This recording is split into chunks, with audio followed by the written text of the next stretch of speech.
Hey, what's going on, guys? Ben, aka Sauce here, and if you're a subscriber or you know me, this is my first video in maybe 6 months, but I just started a podcast on my other channel. It's called Taste Buds. I'll link it somewhere, but one of our topics is going to be talking about, I'm going to be talking about the Falcons because that's my team, but I wanted to go a little bit more in depth about the Falcons, about what the offseason holds for us and all that fun stuff. So I'm also in my car driving, so if you hear like my turn signal and whatever, that's why. Sorry about that. But on the top of my head, I wanted to talk about our coordinators and our coach and our GM. And a lot of people have been saying that they should all be fired. We should clean house. This is unacceptable, whatever. But I think we should retain everybody.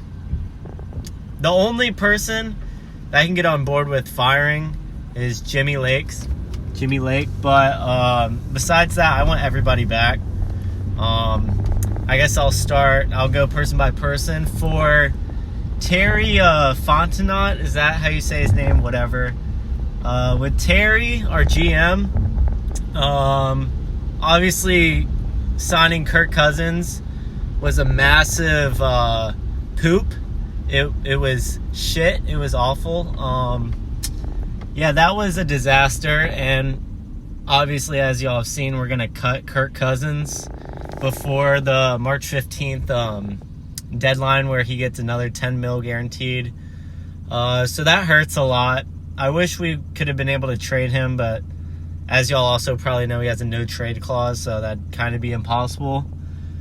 Let alone trying to find a team that wants that contract. But, so that's an L. At least we have the Broncos to look at with their dead money from Russell Wilson and them making the playoffs. But also, I hate Sean Payton, so I hope the Broncos lose in the first round. Get their shit clapped by the Bills. But anyways, aside from that blunder by Terry, he did sign Darnell Mooney, which looks amazing. He was 8 yards away from 1,000 yards receiving. He didn't play this past week, so he definitely would have hit it. He signed Jesse Bates, which has been amazing. He is a top 3 safety in the league. Not obviously, but he didn't make the Pro Bowl as a starter. He's a reserve, but he's definitely top 3 in the league. And just those 2 signings alone, I mean, being able to extend A.J. Terrell and hopefully get rid of Kyle Pitts. Kyle Pitts is ass. He sucks. He is bad. I don't care. One of my friends is a Gators fan, so he still has the mindset that Kyle Pitts just needs to be in the right situation. But, like, oh my goodness gracious, he is the worst player he's not the worst player, but he is pretty ass. He's pretty bad. He's not good.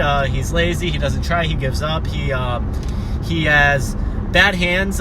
You could see Michael Penix's first interception ever. Obviously, it went through Kyle Pitts' hands. Then he literally, like, dumped it off to the cornerback for interception. He's bad. He caught the game-tying touchdown against the Commanders, but that's like... And also, he said he didn't know that was Michael Penix's first career touchdown pass, and he chucked the ball in the air. He needs to be gone. I also have his jersey, so I would love nothing more for him to be re-signed and him to be a Hall of Famer or whatever, but it's just not going to happen. We need to be real. But sorry about the Kyle Pitts rant. But I think Terry, he's been here for 4 years. I think we should keep him.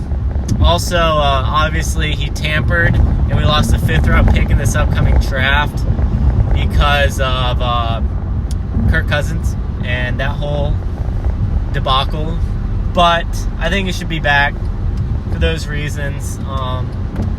And Raheem Morris, moving on to him, he was like number 5 in the order of head coaches I wanted.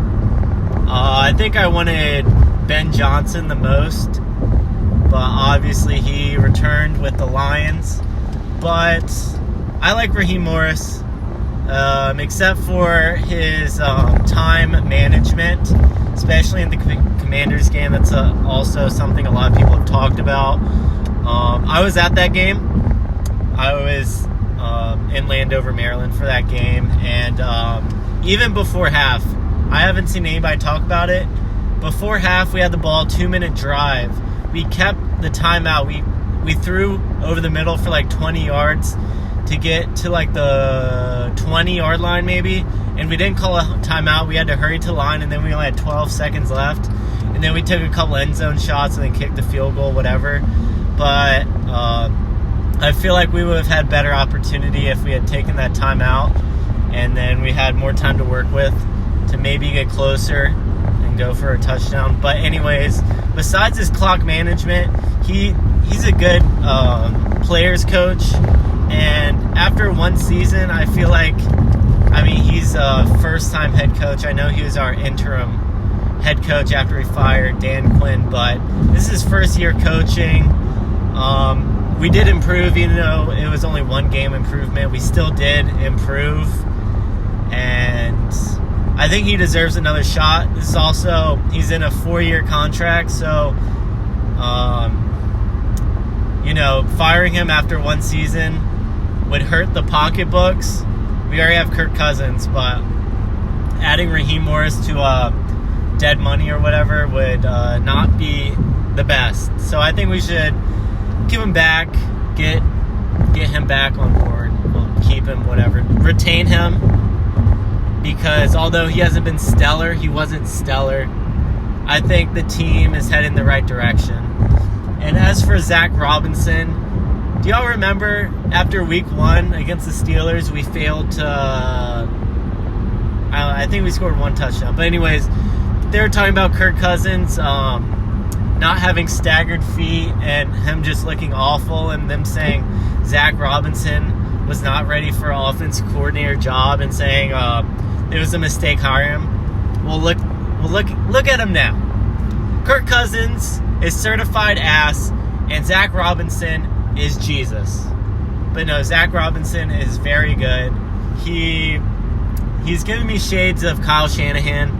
I think eventually he'll leave for a head coaching job, but that's years down the line, maybe like 2 or 3. But he is young, promising coordinator, and he should be back. He will be back, and I'm excited for year 2 with him. He has so many weapons. Obviously, Kyle Pitts is gone, I hope. But we have Bijan, 24. Drake London, also 24. Maybe Bijan's 23. Michael Penis, 24. Darnell Mooney's only like 28. Rondale Moore, if we retain him, who I want us to, will be 25. Hopefully bring back Ray McLeod.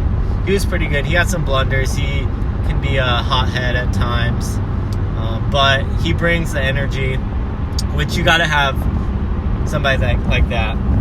But, getting these guys meshing together. Michael Penix has looked good. Of course, the reports came out that he hadn't been working with first team at all in the offseason or during the regular season. So I think a lot of his missed time throws are just because he hasn't been able to mesh. And y'all saw after the end of the regular season finale against the Panthers, he went up to Drake London. He was like, "Hey man, that bitch clicking. We gonna be all right." So I'm excited for our offense next year with Michael Penix.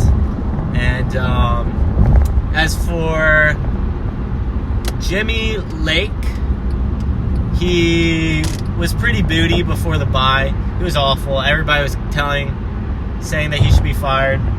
But after the bye, our sack rate has gone up exponentially. We were able to get to the quarterback so well after the bye week. And although we did let up 44 points to the Panthers, I think some of that's personnel based. No one going into the season said we had a top 10 defense or anything.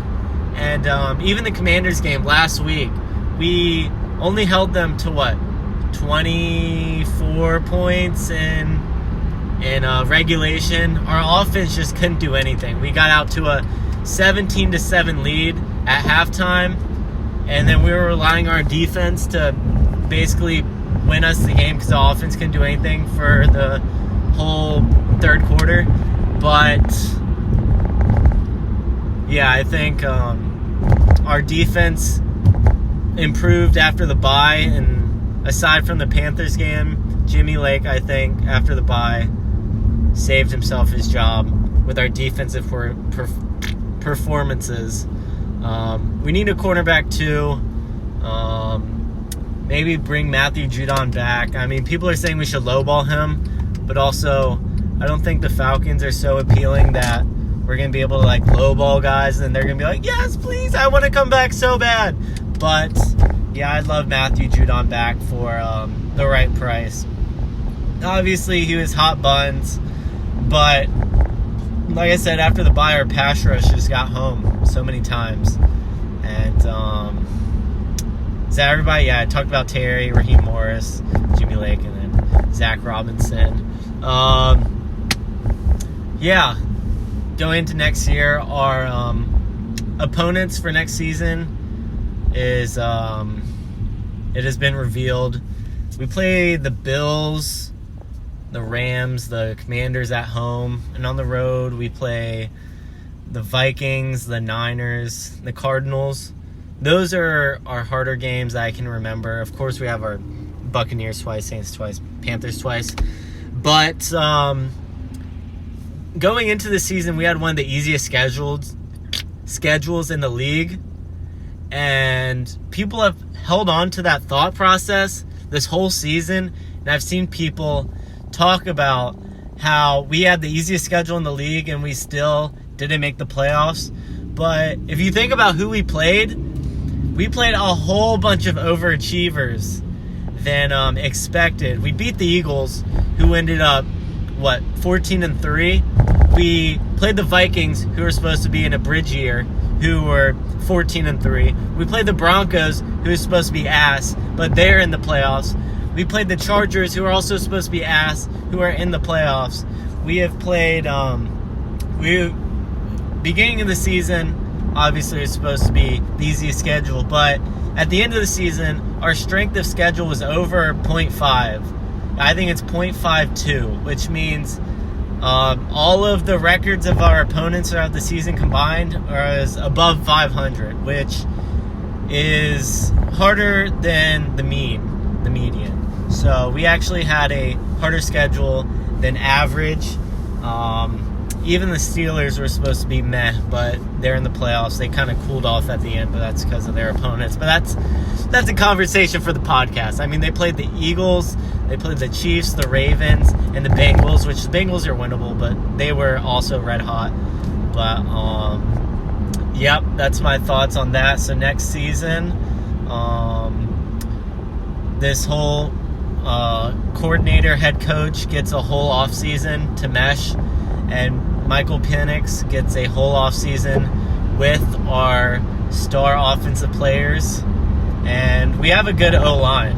I mean, Caleb McGarry, Chris Lindstrom, Drew Dahlman. I mean, our O-line is stellar. Tyler Algier. Oh, my goodness. Our offense is so good. Oh, I cannot wait. But, I mean, yeah, I think next year, if we don't make the playoffs, then conversations definitely need to be made. But I think we can make the playoffs next year. I think we can win the South because the Saints aren't on shit. The Panthers, I mean, they just beat us, and Bryce Young looks like a first overall pick now, but I don't think their turnaround's going to be that crazy. And the Buccaneers are only getting older. Levante David's getting older. Chris Godwin, Mike Evans getting older. Baker Mayfield, he's not that old, but hopefully he goes back to not top 5 quarterback in the league, Baker Mayfield.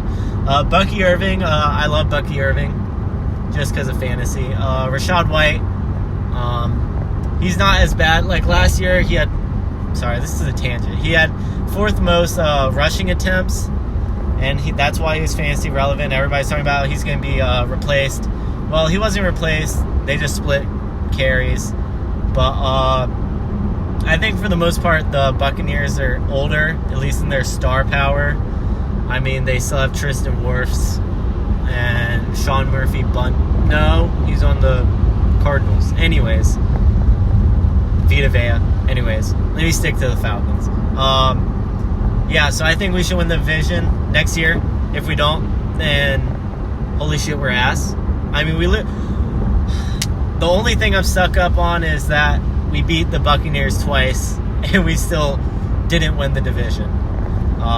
If Younghoe Koo didn't go on IR, he would have made that 56-yarder at the end of regulation against the Commanders, and we'd be in the playoffs right now.